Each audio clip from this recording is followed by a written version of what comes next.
सिंह राशि, सिंह लग्न वालों के लिए ये प्रेडिक्शन है मार्च 2026 का महीना आपके लिए कैसा रहने वाला है। अगर इसकी कुछ हेडलाइंस हम बताएं तो मार्च 2026 का महीना आपके लिए विवाह के अच्छे मौके लेके आएगा, यानी कि इस महीने में आपका विवाह का योग बनता है। संतान की तरफ से बहुत अच्छी खुशखबरी मिल सकती है। पैतृक संपत्ति से भी आपको बहुत अच्छा लाभ मिलता हुआ नजर आ रहा है।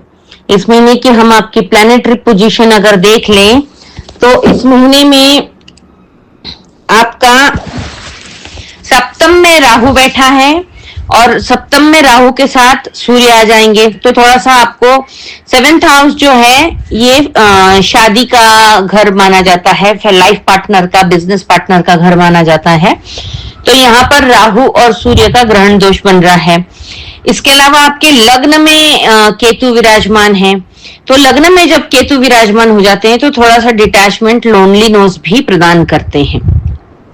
तो इसके लिए आपको कुत्तों की सेवा करनी है। और इस महीने साल का दूसरा ग्रहण और पहला चंद्र ग्रहण पड़ने जा रहा है, जो कि आपके लग्न में ही पड़ने वाला है। वहां पर चंद्र आ जाएंगे, अभी केतु विराजमान है, 3 मार्च के आसपास चंद्र का वहां पर प्रवेश हो जाएगा, तभी आपके लग्न में चंद्र ग्रहण पड़ने वाला है। तो आपको केतु में लग्न बैठे हैं, वहीं चंद्र ग्रहण हो रहा है, तो कुत्तों की सेवा कीजिए। राहु और सूर्य का ग्रहण दोष बन रहा है सप्तम हाउस में, तो उसके लिए राहु की रेमेडी करते रहिए। तो ये दोनों चीजें अगर आप करते रहेंगे तो बैलेंस होगा। इस महीने में एक अच्छी बात यह है कि अष्टम भाव में शुक्र बैठे हैं, जो कि उच्च के होके बैठे हैं। ये एक बहुत अच्छा साइन है। भले ही अष्टम भाव हो, अष्टम भाव थोड़ा सा कष्ट का होता है तो थोड़ी दिक्कत आती है, लेकिन अष्टम का उच्च का शुक्र पैतृक संपत्ति यानी कि एंसेस्ट्रल प्रॉपर्टी, आपकी जो पिताजी से, दादा बाबा से जो मिलने वाली प्रॉपर्टी है, उसका लाभ दिलाती है। साथ में शनि और मंगल भी है, अंगारक दोष भी निर्माण हो रहा है। तो एक ऐसा कॉम्बिनेशन है जो 50-50, फायदा भी होगा, नुकसान भी होगा, दोनों। लेकिन वो आपको सही टाइम पे सही निर्णय लेने पर नुकसान से आप बच सकते हैं। तो इस महीने में आपका सिंह राशि में जब चंद्रमा प्रवेश करेंगे सप्तम, और सप्तम में आपके सूर्य प्रवेश करेंगे, तो दोनों जगह आपका एक जगह चंद्र ग्रहण और एक जगह सूर्य ग्रहण का दोष बनेगा। उसकी आपको रेमेडी में बताऊंगी, आपको उसका भी उपाय कर लेंगे तो काफी दिक्कतों से आप बच जाएंगे। शुक्र जब अष्टम में हो जाते हैं और साथ में मंगल और शनि भी हो जाते हैं, तो आपको थोड़ा सा, मंगल शनि जब अष्टम में आते हैं तो एक्सीडेंट के योग ज्यादा बनाते हैं। आप हमेशा ध्यान रखिए इस चीज के लिए। अगर किसी के कुंडली के आपके बर्थ चार्ट के अष्टम भाव में 8th हाउस में शनि और मंगल की युति बनी तो एक्सीडेंट के योग ज्यादा बनते हैं। जब भी आपकी स्टार्स आपके फेवर में नहीं होते हैं, उस दौरान अगर आप ड्राइविंग केयरफुली नहीं करते हैं तो 100% आपका एक्सीडेंट हो जाता है। तो इस अवधि में आपको विशेषकर ड्राइव बहुत केयरफुली करनी है, बहुत ज्यादा ध्यान रखना है ड्राइव करते समय। और ड्रिंक और ड्राइव तो बिल्कुल ही ना करें। लेकिन अष्टम में बैठा उच्च का शुक्र आपको भोग विलास की तरफ भी टर्न करेगा, वो टिल्ट करेगा, क्योंकि शुक्र तो भोग विलास, प्रेम, लग्जरी आइटम, विमेन, वाइन, इन सब के कारक हैं।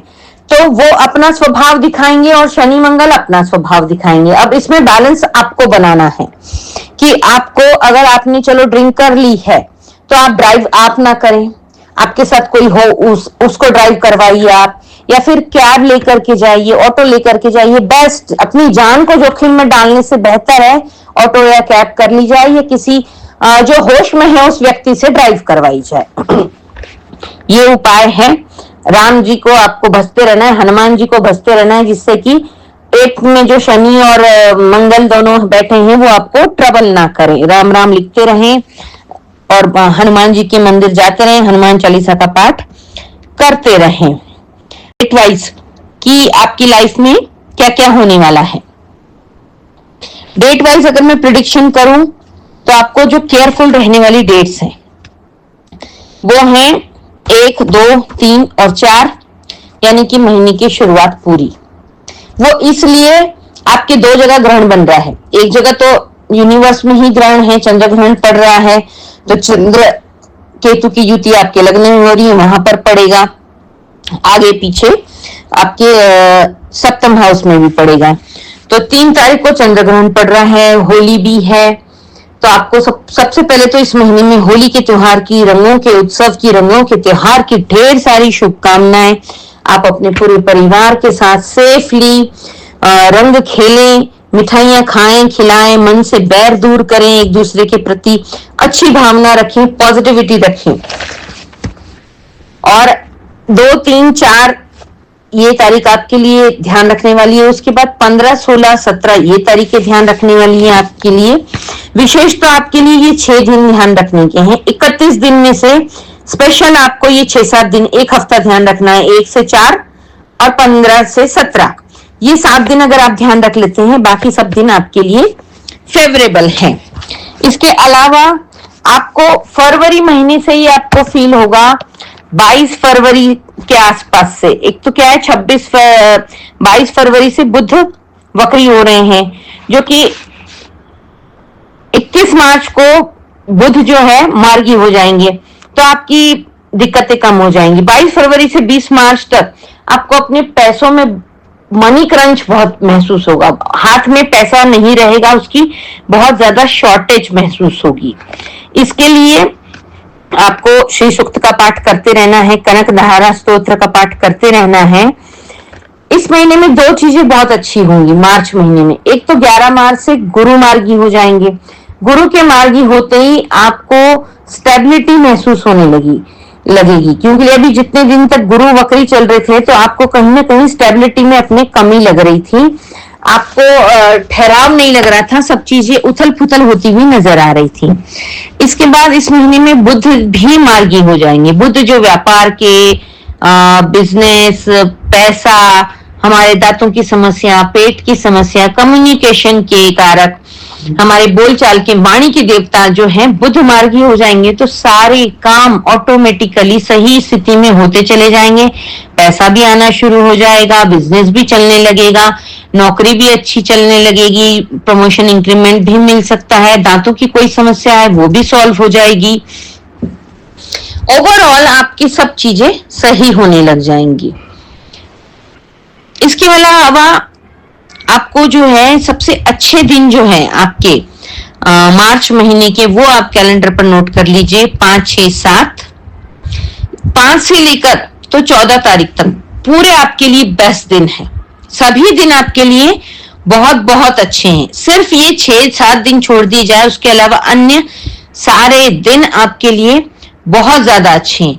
22, 23, 24 तो आपके लिए बहुत अच्छा है फाइनेंशियल तरीके से, क्योंकि 11 मार्च को बुध देवगुरु बृहस्पति मार्गी हो गए, 21 मार्च को बुध मार्गी हो जाएंगे। तो उसके बाद कैश फ्लो जो आएगा, आपके पास एक बड़े अमाउंट का फंड आएगा। जैसे मैंने बोला, आपको इस महीने में पैतृक संपत्ति से भी लाभ मिल सकता है, वहां से भी कोई बहुत बड़ा फंड आ सकता है। आप शेयर मार्केट में कुछ शेयर खरीद कर बेचकर भी काफी अच्छा बड़ा लाभ कमा सकते हैं। बिजनेस के जरिए भी आपको बहुत अच्छा लाभ मिल सकता है। आपकी जॉब में आपको प्रमोशन इंक्रीमेंट के जरिए भी आपको बहुत अच्छा लाभ मिल सकता है। मतलब एनी हाउ आपके पास 22, 23, 24 में बहुत बड़ा फंड आपके हाथ में आएगा। तो ये आपके लिए फाइनेंशियल तरीके से बहुत फेवरेबल दिन है। 5, 6, 7 आपकी अच्छी ट्रैवलिंग हो सकती है। इस महीने में आपकी धर्म के लिए भी ट्रैवलिंग हो सकती है, यानी कि आप किसी रिलीजियस ट्रैवलिंग, ट्रिप ट्रैवलिंग पर जा सकते हैं, जो कि आपके लिए बहुत फायदेमंद रहने वाली है। धर्म के लिए या फिर धार्मिक यात्रा दोनों ही हो सकती है। आपको थोड़ा सा इस महीने में अपने बिजनेस पार्टनर से और अपने लाइफ पार्टनर से, इन दोनों पार्टनरों से आपको कंट्रोवर्सी से बचना है, कन्फ्रंट्रेशन से बचना है, बहसबाजी से बचना है। कोई भी ऐसा स्टेटमेंट, ऐसी बात अपने मुंह से नहीं निकालना है जिससे कि आप कंट्रोवर्सी में फंस जाए। इस चीज का आपको विशेष ध्यान रखने की आवश्यकता है। इसके अलावा आपको जो लोनलीनेस होगा, वो लोनलीनेस से बचने के लिए आपको कुत्तों की सेवा करनी चाहिए। उन्हें आप दूध, ब्रेड खिला सकते हैं, दही खिला सकते हैं, 3 कंबल का दान कर सकते हैं कहीं पर भी किसी जरूरतमंद को। अष्टम में आपके शनि मंगल हैं, तो आपको किसी भी सैटरडे को या एवरी सैटरडे जो सामने बेगर लोग होते हैं, मंदिर के सामने बैठे रहते हैं जो लोग, उनको आप अगर समोसे लेकर के खिलाते हैं, शनिवार को कोई भी तली हुई चीज खाने की, नमकीन हो गया, समोसे हो गया, ब्रेड पकौड़ा हो गया, ये खिचड़ी हो गई, पराठा सब्जी हो गई, रोटी सब्जी होगी, कोई भी चीज आप उन लोगों को नियमित रूप से खिलाना शुरू करें, आपको शनि से होने वाली पीड़ाओं में काफी मुक्ति मिलेगी। प्लस आपके 7th हाउस में राहु बैठे हैं और वहां पर सूर्य आने वाले हैं, वो ग्रहण दोष का निर्माण करेंगे। तो उसके लिए आपको विष्णु सहस्त्र नाम का पाठ रोज सुनना है, माथे पर अपने केसर चंदन का तिलक धारण करना है, ओम विष्णवे नमः का आपको जाप करते रहना है। ऐसा करने से आपको राहु की पीड़ा से भी मुक्ति मिलेगी। मैंने राहु का उपाय बताया, केतु का उपाय बताया और शनि का उपाय बता दिया। अब इस महीने में आपकी केयरफुल रहने वाली डेट्स भी हो गई और फेवरेबल डेट्स भी हो गई। इस महीने में 1 मार्च को और 16 मार्च को प्रदोष है। प्रदोष में महादेव के ऊपर जलाभिषेक करने का बहुत अच्छा महत्व होता है, उससे बहुत पॉजिटिव रिजल्ट्स मिलते हैं। 1 मार्च और 16 मार्च को महादेव के मंदिर जाएं, जलाभिषेक करें, कच्चे दूध में काले तिल डालकर अभिषेक करें, अपराजिता के फूल अर्पित करें, इससे राहु शनि केतु की पीड़ा से मुक्ति मिलेगी। इसके अलावा 3 मार्च को होली है, आपको ढेर सारी शुभकामनाएं होली की। 3 मार्च को चंद्र ग्रहण भी है, 2 बजे से लेकर 8 बजे तक, 2 से 3 के बीच में चंद्र ग्रहण लगेगा, तो 8 बजे तक ये ग्रहण रहेगा। इन बिटवीन भी आप दान कर सकते हैं, 8 बजे के बाद भी दान कर सकते हैं। इस दिन आपको 2 किलो गेहूं या गेहूं का आटा, 2 किलो चावल और 1 नारियल, इतना आपको किसी नीडी व्यक्ति, जरूरतमंद इंसान को अगर आप दे देते हैं तो बहुत अच्छा है। शूद्र व्यक्ति कोई हो तो बहुत ही, स्वीपर हो, वॉचमैन हो, आपका ये जो कचरा ले जाने वाले आते हैं वो लोग हों, किसी को भी अगर आप जो जरूरतमंद है उनको देते हैं तो बहुत अच्छा बेनिफिट मिलता है। नहीं तो आप ब्राह्मण को भी दे सकते हैं, कोई लेता हो तो। कोई भी नहीं मिले तो आप महादेव के मंदिर में इसे रख के आ जाइए। इसके अलावा 19 मार्च और 27 मार्च, 19 मार्च से 27 मार्च तक चैत्री नवरात्रि प्रारंभ हो रहे हैं।